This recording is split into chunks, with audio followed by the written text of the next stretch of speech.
My mother-in-law has stage 3 cancer, a rare and aggressive type, but my husband refuses to let me tell her. Every day I carry the weight of this secret, and it's crushing me. Watching her smile, completely unaware of what's happening inside her own body, makes me feel like I'm betraying her. The guilt is unbearable, like I'm drowning, gasping for air, but no one can hear me. Before you find out how this unfolds, please click subscribe to my channel. We truly need your support. Your help means the world to us, and I appreciate every single one of you. I am Emily Johnson, 35 years old, a freelance marketer, and right now I'm trapped in a heartbreaking dilemma that's tearing me apart. My husband, Dr. Mike Thompson, 38, the man I've always trusted, is hiding a devastating secret about his mother, a kind and loving woman who just turned 70. The truth? She has stage 3 cancer, and while there is medicine available for treatment, his hospital doesn't have access to it right now. He's desperately searching for alternatives, but deep down, he's drowning in shame. As a doctor, he has spent his life healing others, yet he feels helpless when it comes to his own mother. The thought of his family looking down on him for not being able to save her, when he's cured countless patients, fills him with unbearable humiliation. So, he's made a painful decision to keep it a secret. No one in his family knows, not even his mother. But I do. And I can't shake the feeling that she deserves to know. If we told her, we could rally around her, support her, maybe even find a better hospital. But Mike refuses. He's exhausted, physically and emotionally. But instead of sharing this burden with his mother, his father, a laid-back, hands-on guy at 72, or his older brother, a 40-year-old workaholic, he insists on waiting. He says she needs to finish her long-planned religious trip, 2 whole months, before knowing the truth. In the meantime, he's reaching out to every possible hospital supplier searching for medicine because right now, his hospital can't get the treatment she needs. And here I am, carrying the crushing weight of this secret. Every time I see her smile, completely unaware of what's happening inside her own body, I feel like I'm betraying her. I've begged Mike to tell her, to at least give her the chance to process it, to make her own choices. But he shuts me down, calm, firm, and unmoved. This is my family. My decision. I was disappointed, but I stayed quiet. But deep inside, a question keeps gnawing at me. Is it really just his decision? Doesn't she have the right to know the truth about her own health? If I tell her, I'll be going against my husband's wishes, and it could tear our family apart. But if I stay silent, I'll have to live with the guilt of knowing I let time slip away. Time she could have spent differently if she knew what was coming. Reddit. I need your help. Should I respect my husband's decision and keep this painful secret? Or should I break the silence and tell my mother-in-law the truth before it's too late? What would you do? Let me know your thoughts and comment below. My husband, 38 years old, a doctor, the man who always fixes things, whenever something goes wrong. I know he'll handle it, but this time, it's different. He's terrified. Afraid that telling his mother now will shatter her spirit, that the weight of this truth will be too much for her to bear. He fears the entire family will unravel. That hope itself will slip through their fingers, and in the end, what does it change? There's no treatment available, not yet. So he's made his choice, to stay silent until he has a confirmed treatment plan. My mother-in-law, the kindest woman I know, 70 years old, still laughing like a child when she bakes. I remember last Christmas, she leaned in, a twinkle in her eye, and whispered, "Emily, this recipe is a secret." After finishing her pie, she handed me a warm slice, her face glowing with anticipation. "Try it, tell me what you think." "Fantastic," I said, savoring the first bite. She smiled, soft, knowing, passed down from my grandmother, "And one day, I'll teach you how to make it for our family gatherings. I'm trusting you with it." She turned back to her dough, her hands trembling slightly as she kneaded, careful, deliberate, like she was holding on to something sacred. The scent of cinnamon and vanilla wrapped around us, warm, timeless, her smile, so full of love, like she knew that moments like these, they don't last forever. My father-in-law, 72, a quiet, steady man, always humming old war tunes while fixing his antique radio. My brother-in-law, 40, a blur of motion, rushing between his store, late-night calls, barely catching his breath. But through all the chaos, we had each other.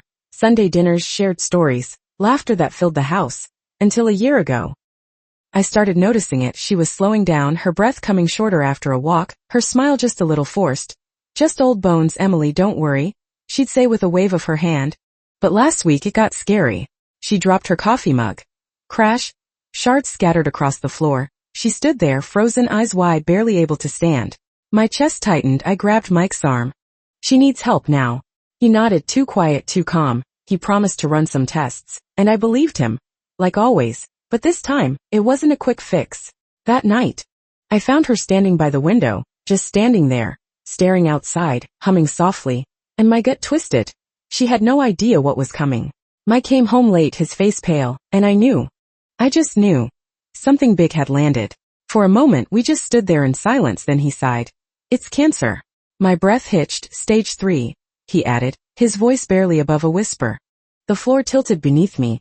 Does she know? My own voice sounded foreign. He shook his head no. I waited, for an explanation, a plan, anything. Finally he spoke. We'll tell her after her trip. She needs this, she deserves a little more time, without worry. My heart pounded. Mike, she's running out of time. But he wouldn't budge. It's my family, Emily, it's my call. And that was it, decision made, no room for debate. But was it really just his decision? She deserves to know, she deserves a choice. If I stay quiet, I'll have to live with this weight on my chest. If I tell her, I'll betray my husband. How do I choose? 1 year ago, she was teaching me how to make pie. Her frail hands pressing the dough. Her voice soft but full of life, whispering the secrets of generations past. Recipes are more than just instructions, Emily. They're memories, they're love. They tell the story of who we are.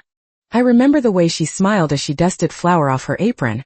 How she insisted that every Thanksgiving, no matter what, we'd gather around the table and share this pie. She promised it would always taste like home. But this year, there will be no secret ingredient whispered in my ear. No warm hands guiding mine. No soft laughter filling the kitchen, as she tells me I've rolled the crust too thin. This year, the seat at the head of the table may be empty, and now I hold a secret of my own. A secret that could change everything.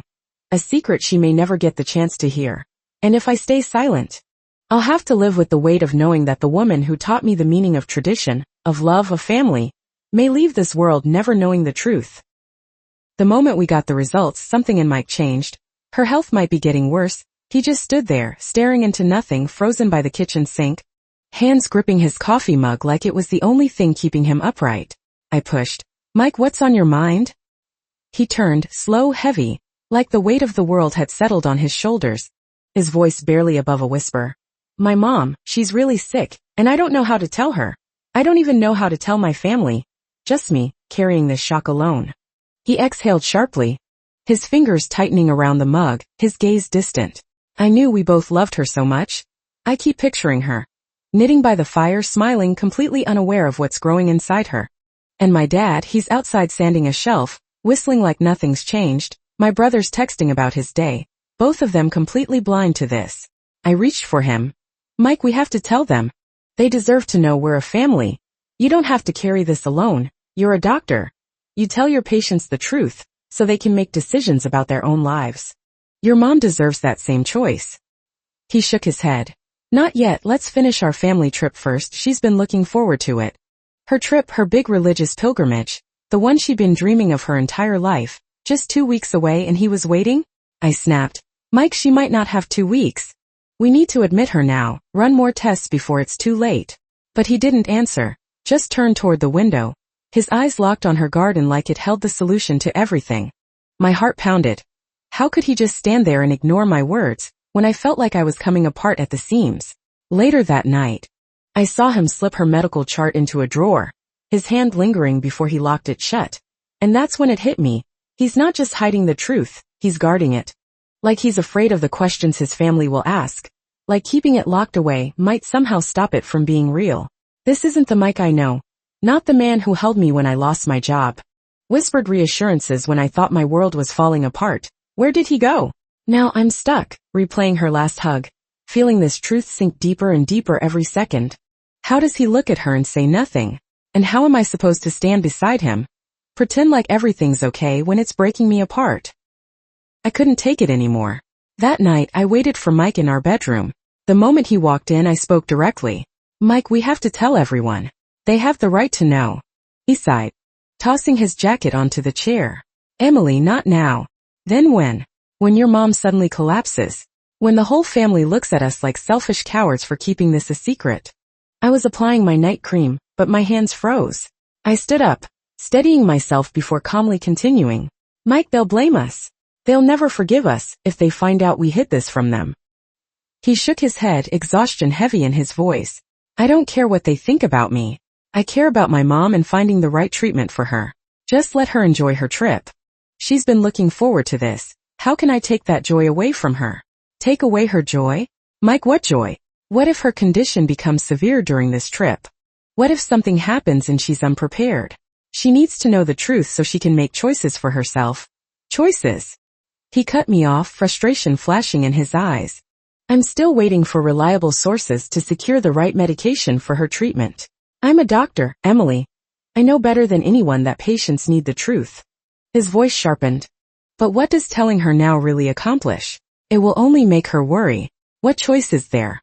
Should she spend whatever time she has left in fear? Should she see pity in everyone's eyes? Should she spend her days consumed by the thought of dying instead of simply living? I clenched my fists. His anger hit me like a slap, leaving me momentarily speechless. He let out a hollow laugh, one without any warmth. I'm a doctor, Emily. That's exactly why I know how cruel the truth can be. It's not always the best thing. I stared at him, searching his face for something, anything to hold on to. But all I saw was fear. Not fear of his mother's illness, but fear of facing the truth. Fear of the helplessness that comes with knowing he can't save her. My voice softened. You're scared, aren't you? I took a step closer. Scared to see your mother grow weaker. Scared of feeling powerless, even as a doctor. He turned away, silent. I took a deep breath. But this isn't just about you, Mike. This is your mother, your family, our family. This is our responsibility, not just yours. Don't push me out like I don't have a say in this. His head snapped back toward me, his eyes darkening. Just stop, Emily. Stay out of my family's business. I froze. It felt like an invisible slap, cutting deeper than any words ever could. At that moment I understood I was truly an outsider. No matter that I was his wife, no matter how many struggles we had endured together, I still had no say in this. I pressed my lips together, turned away and said nothing. Mike didn't say anything either. All that was left between us was a silence so heavy, it was suffocating. Now flip it. What if I bite my tongue and wait out these 2 months? My mother-in-law heads off on her trip, all smiles, no idea what's growing inside her. She's 70, chatting about her plans, packing her bags while I nod and fake it, my heart sinking every time she laughs. My father-in-law stands by the car, waving her off, proud that she's finally getting her dream. My brother-in-law shoots off a quick text. Have fun, Mom. Completely unaware. And me? I stand there silent, holding a secret that could change everything. Then what? She's halfway across the world. And something goes wrong. Maybe she gets weak, can't breathe, collapses in a place where no one knows her medical history. Maybe she ends up in a cold, unfamiliar hospital, surrounded by strangers. Alone and scared while I sit here miles away, kicking myself for not saying a word. Or maybe she makes it back still clueless and it's too late. Maybe my father-in-law finds her one morning gone, his voice breaking as he asks, why didn't anyone tell me? Maybe my brother-in-law turns to me, eyes burning. You knew and did nothing? I can feel it, guilt sharp and relentless, clawing at my chest. Mike might pat my back, whispering, you did what I wanted. But I'd hate myself for listening. What if waiting keeps the peace but costs her everything? I can't sleep. I'm picturing her somewhere far away, struggling for breath, her hands shaking. Confused. Asking for help that won't come in time. And me? I'd be here, helpless, useless. It's like I'm gambling with her life, betting on her strength, hoping she holds on. But what if she doesn't? Am I protecting her joy? Or am I just setting us up for a bigger fall? Tell me, because this secret is eating me alive. And I don't know how long I can hold it in. After the trip ended, I turned to Mike that evening and asked, has the hospital given you any updates? He didn't say a word. He just sat there staring at his hands. I knew right then. There was no update. No miracle, nothing had changed. The next day my mother-in-law sat on the couch, humming softly as she folded laundry, completely unaware that in the next few seconds, her entire world was about to shift. Then the phone rang. She picked it up, her voice warm and gentle. Hello. Good evening, ma'am. This is Nurse Linda from St. Mary's Hospital. We received your blood test and scan results from last week, and we found some abnormalities that need to be discussed in person. For a moment she didn't move, just held the phone to her ear. Her breath catching. What do you mean? Her voice was soft, too soft. A pause. Then the words that changed everything. It's cancer. The room went still. She blinked. Shook her head. Like the words didn't make sense, like they didn't belong to her. Cancer. We found some concerning results in your blood count. It appears to be in an advanced stage. We've already spoken to Dr. Michael about it. Her fingers tightened around the phone. Michael. She let out a shaky breath. No, Mike would have told me. He works at St. Mary's too. The silence paused, then the nurse's voice returned, gentle but firm. Yes, ma'am. Dr. Michael was informed 3 weeks ago. The walls seemed to close in. Her heart pounded. 3 weeks. Her voice cracked. Michael knew. Yes, ma'am. He hasn't spoken to you about it. Her grip on the phone turned iron tight. Her breathing became shallow.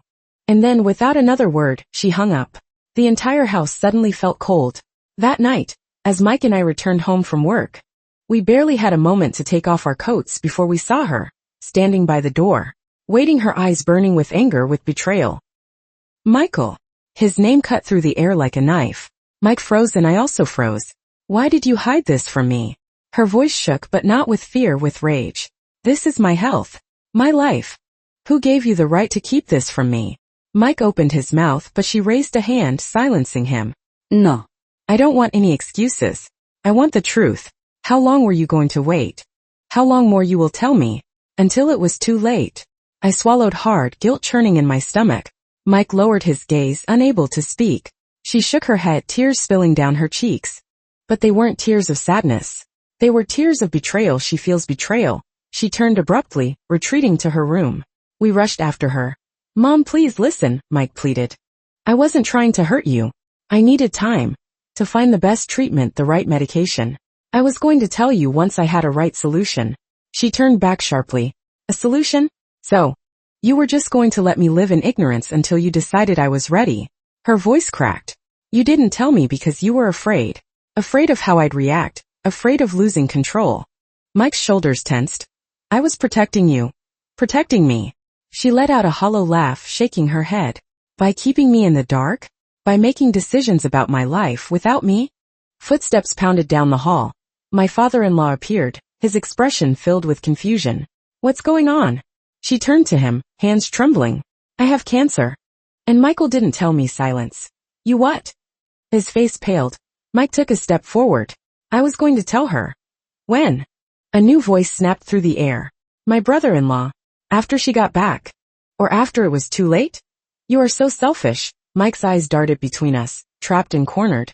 I was trying to do what was best, he said, voice strained. No. His mother's voice was barely above a whisper, but it held more weight than 1,000 accusations. You took my choice away.